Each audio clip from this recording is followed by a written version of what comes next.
Given the fact that Godzilla has been around since 1954, it honestly kind of shocks me that it's taken us this long to get an animated Godzilla movie. I mean, sure, we've had animated series like the 1998 series and that Godzuki shit, but never a full-blown anime-style Godzilla.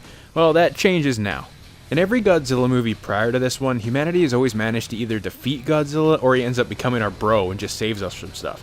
But what if Godzilla didn't give a damn about us at all, and not only that, but we actually failed to beat him? Godzilla Planet of the Monsters is the answer to that question. 20 light years have passed since Godzilla first appeared on Earth, and the last remaining remnants of humanity have since been driven off the planet and forced to relocate. However, they can't seem to find any hospitable planet anywhere, and now humans live out their lives on a single massive mothership, slowly dying from lack of resources and whatnot. It's pretty dark, honestly. Captain Haruo is driven by a single-minded hatred towards Godzilla for taking their home. His seemingly only purpose in life is to find a way back to Earth so they can finish the battle they started and kill the Big G once and for all. That's pretty much what his entire character plot consists of. So, I mean, he's probably the more interesting character in the movie, though, to be honest. I'll admit, when I first saw the trailers for this movie, I wasn't nearly as excited as I could have been. I mean, I'm a long-time Godzilla fan, but there was something about this one that just felt different. My biggest fear was Godzilla himself. The trailers make him look like this featureless blob of single-colored mass that just kind of stands around. Thankfully, my fears were quelled when I actually saw Godzilla in action. Similar to how monstrous Shin Godzilla was, this Godzilla is portrayed as an unstoppable behemoth of destruction. There's even a part where they mention hitting him with 150 nuclear bombs at once that didn't do shit. God damn. And this motherfucker is swole, dude. I mean, he's 20,000 years old. You can tell this sumbitch been hitting the gym for that whole time. And his age shows. He looks old, even has what looks like a beard. It's not really, but it kind of looks like it at parts. The animation for this was done by Polygon Pictures, who are infamous or famous, depending on your viewpoint, for their very identifiable CGI animation with stuff like Knights of Sidonia and Ajin. And I know a lot of people were bitching about that when the first trailer was shown. I never had any issue with it, to be honest. Yeah, it's a very tad bit jerky, like every other frame is missing or something, but it's hardly really noticeable, at least to me anyway. It never bothered me much. This movie also sticks to the long-running tradition of Godzilla movies in which it takes like a fucking hour for Godzilla to even show up. Just be warned about that, the scenes with him only make up about 20 minutes of the total runtime. And I know there were rumors circulating that some of the other well-known kaiju were going to show up in this, and they do, during the opening sequence. Yeah, Kamacuras, Hedorah, Orga appear during the opening scenes, but that's it. The only other creatures in this movie besides Godzilla himself is these weird-ass bird/dragon things that were already shown in the trailer. They reference and show Mechagodzilla very briefly, but he doesn't actually appear. Now, spoilers regarding the end of the movie are ahead. Humanity manages, after hundreds of casualties, to finally kill Godzilla, and it took every single ounce of determination and effort they had to do it. But I kept thinking while I was watching this, didn't they keep saying in like the advertisements and stuff that this Godzilla was supposed to be the biggest one ever seen? Well, it turns out this Godzilla was just an offspring of the original one that pushed humanity from Earth 20,000 years ago. When the real Godzilla shows up, just him arriving looks like a fucking atomic bomb. That shit was awesome. Godzilla Planet of the Monsters doesn't really do anything groundbreaking for the Godzilla series other than the fact that it's the first animated movie. But it's nonetheless pretty entertaining, at least all the scenes where Godzilla's actually on screen. I do wish they hadn't spent so much time building Godzilla's first appearance up so much, considering they already showed him off plenty in the trailers. I liked Shin Godzilla more, but this is still a very solid Godzilla flick, and definitely one of the better ones in the franchise.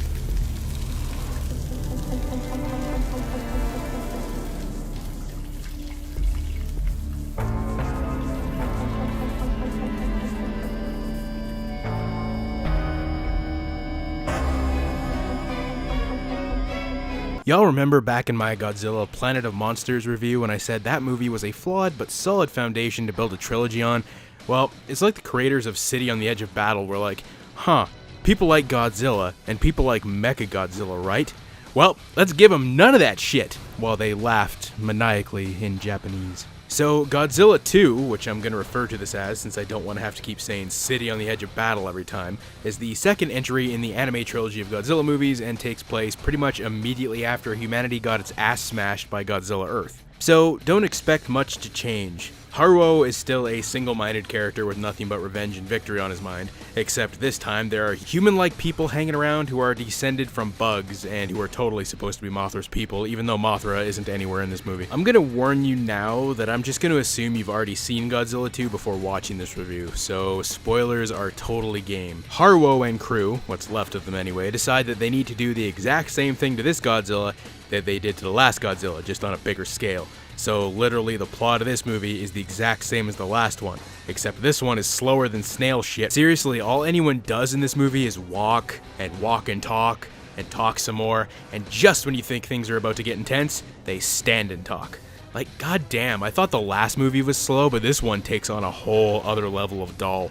I mean, there are brief moments of action spread out amongst the first hour of this movie, but they last literally seconds, and Godzilla doesn't even show up until the hour and 10-minute mark. Now, if you're like me, you were probably hyped for this movie because they promised us Mechagodzilla. Sure, his design was pretty fucking stupid looking, but at least we get to see Mechagodzilla make a comeback. Well, guess what? The only time you see Mechagodzilla is his head, laying in a room. Mechagodzilla had more screen time in the last movie. The rest of Mechagodzilla, and I'm not joking at all, is a city. The titular city on the edge of battle is itself Mechagodzilla. What the fuck? So rather than have this movie stand out above the last movie by having Godzilla fight another monster, they literally do the exact same thing. Lure Godzilla to a choke point, trap him, shoot his ass a bunch of times, try and destroy his fin, rinse and repeat. Here's the thing, Godzilla 2 isn't a bad movie, really. I mean, when the action finally does happen, it's entertaining at least. It's just seriously lacking in anything and pretty much forgettable. Plus, it had the unfortunate fate of being released less than a week before the trailer for Godzilla King of the Monsters dropped, which pretty much made everyone forget this movie even existed.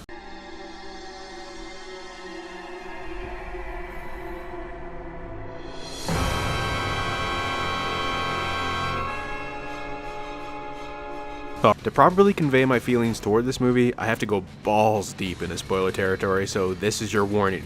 This review will be loaded with them. Planet Eater takes place immediately after a city on the edge of battle. That movie promised the return of Godzilla's most iconic foe, King Ghidorah. But Ghidorah isn't really what you get. I'm going to try to explain this shit as best I can, because it got a bit confusing. Basically, Ghidorah in this movie can only be summoned by a select hero, in this case Haruo, by his strong belief in God and undying hatred for Godzilla, but actually Ghidorah is the ultimate destroyer and Earth's doom. Metfeast is just being a dickhead and tricking Haruo into summoning him, essentially. Oh, and Ghidorah isn't an alien. Not really. He's a giant dimension-jumping serpent that sorta looks like a bug got freaky and fucked a pile of Christmas tree tinsel. Honestly, if he wasn't yellow, you'd never know this was supposed to be Ghidorah. Thankfully, though, the trailers for this movie revealed him already, so it's not like this was a huge bullshit shock like it was when Mechagodzilla turned into a city. And once Ghidorah does show up, Godzilla and him actually get into a battle, which blew my goddamn mind, because at this point I was starting to think the animators just didn't know how to animate Godzilla moving, because for the last two movies, all he really did was fucking stand there like a stick in the mud. Mind you, the fight mainly just consists of Ghidorah chomping down on Godzilla, and then that's pretty much it, but at least it's something. Considering I was half expecting Ghidorah to be a cloud in this movie, I'll take it. Wait, what are you? I want connect life. Hold up, Haruo. You're supposed to be a devout believer, and that right there is premarital sex with a bug. You filthy sinner. Speaking of the bug people, the last two movies have really been building up the appearance of Mothra. I think me, like most people, were super excited for an epic showdown between the main three kaiju. Well, Mothra is in this.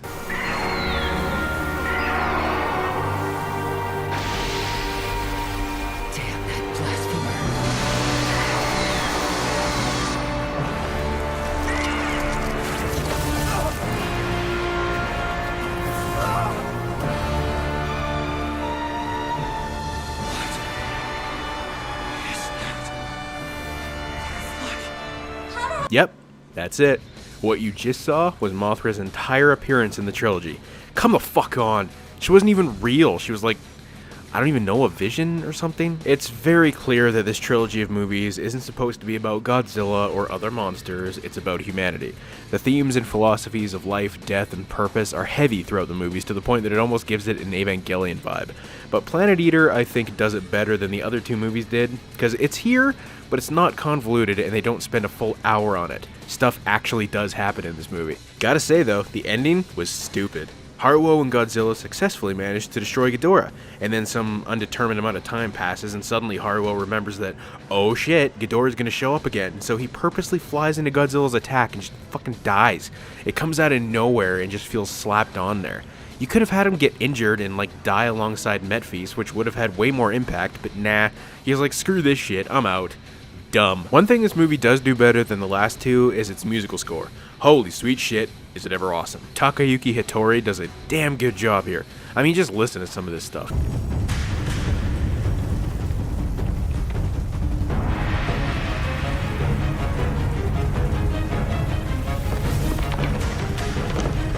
Planet Eater makes me wish that these animated Godzilla movies were standalone, because I can say without any shadow of a doubt that this one is the best of the three.